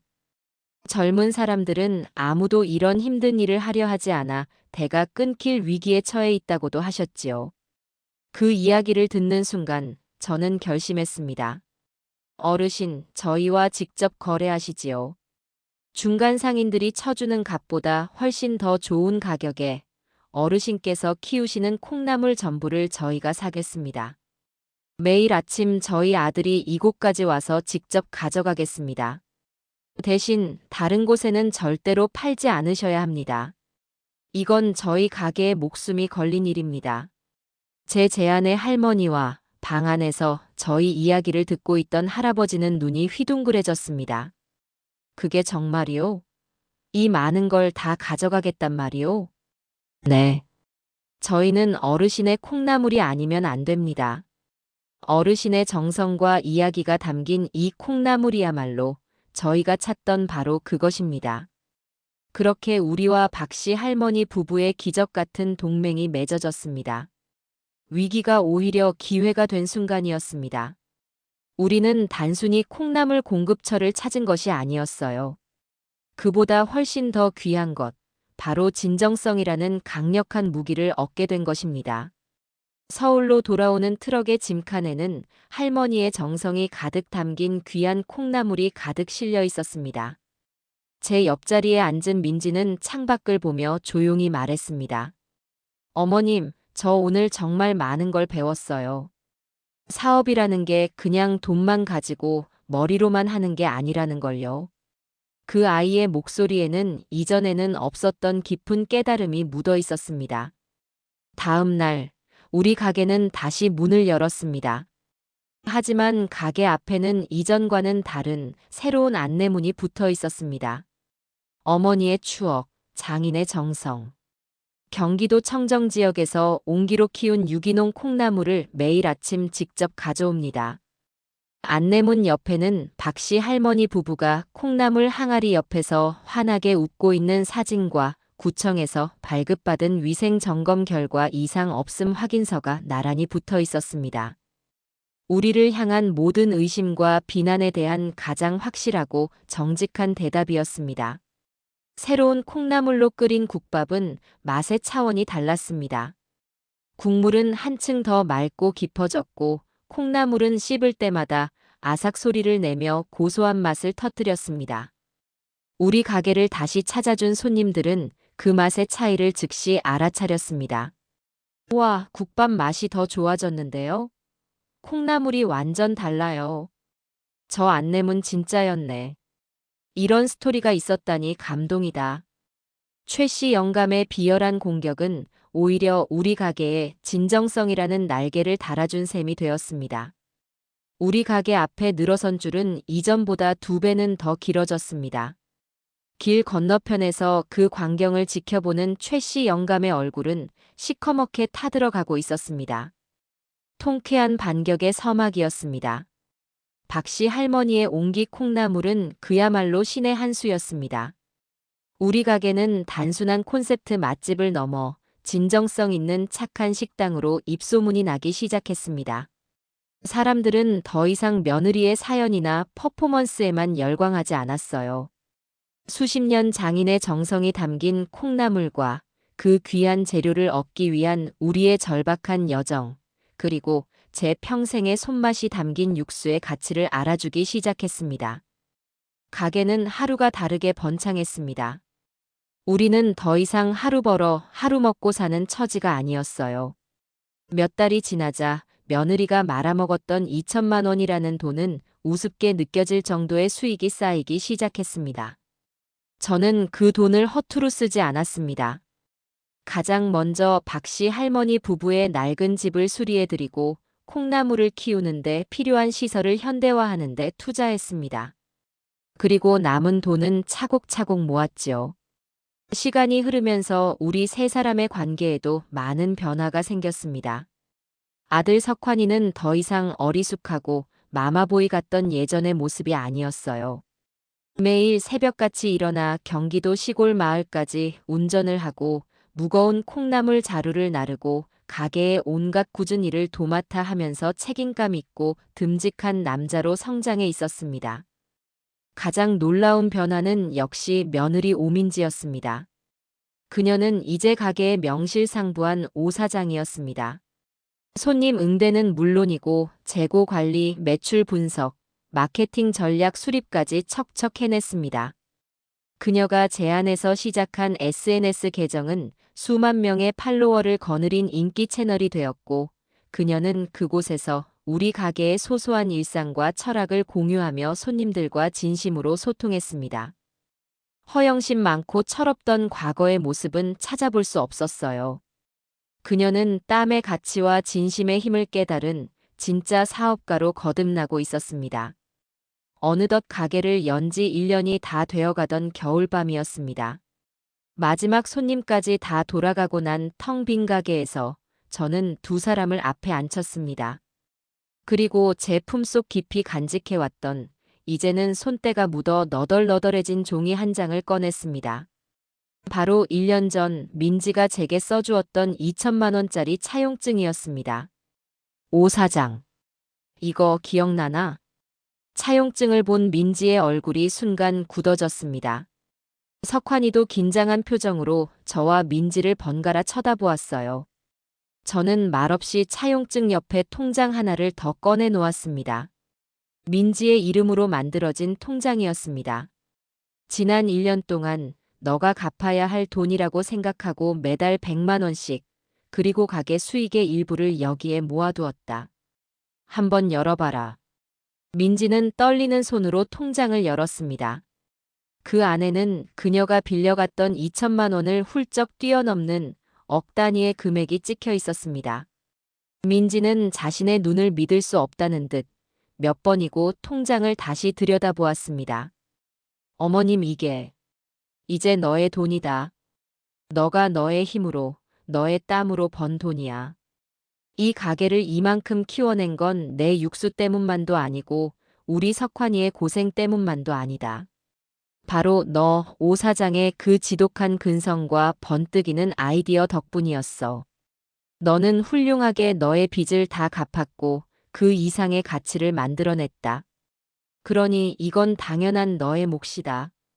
저는 그렇게 말하며 민지가 보는 앞에서 그 낡은 차용증을 갈기갈기 찢어버렸습니다. 찢어진 종이 조각들이 테이블 위로 흩날렸습니다. 그 순간 지난 1년간 우리를 짓눌렀던 모든 빚과 응어리들이 함께 사라지는 듯 했습니다. 어머님. 민지의 눈에서 기어이 눈물이 터져 나왔습니다.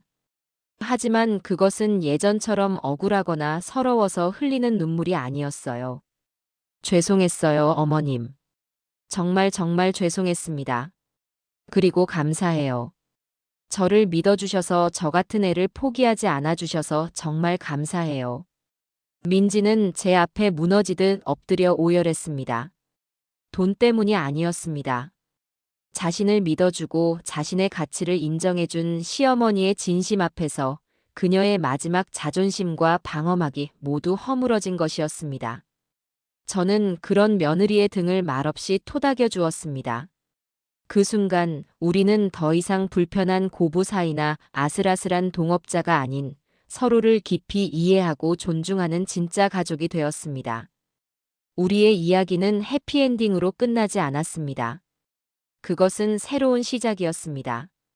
우리는 그 돈을 기반으로 가게를 옆 칸까지 확장했고 박씨 할머니 부부와 정식으로 동업하여 양서방네 유기농이라는 작은 브랜드를 론칭하기도 했습니다.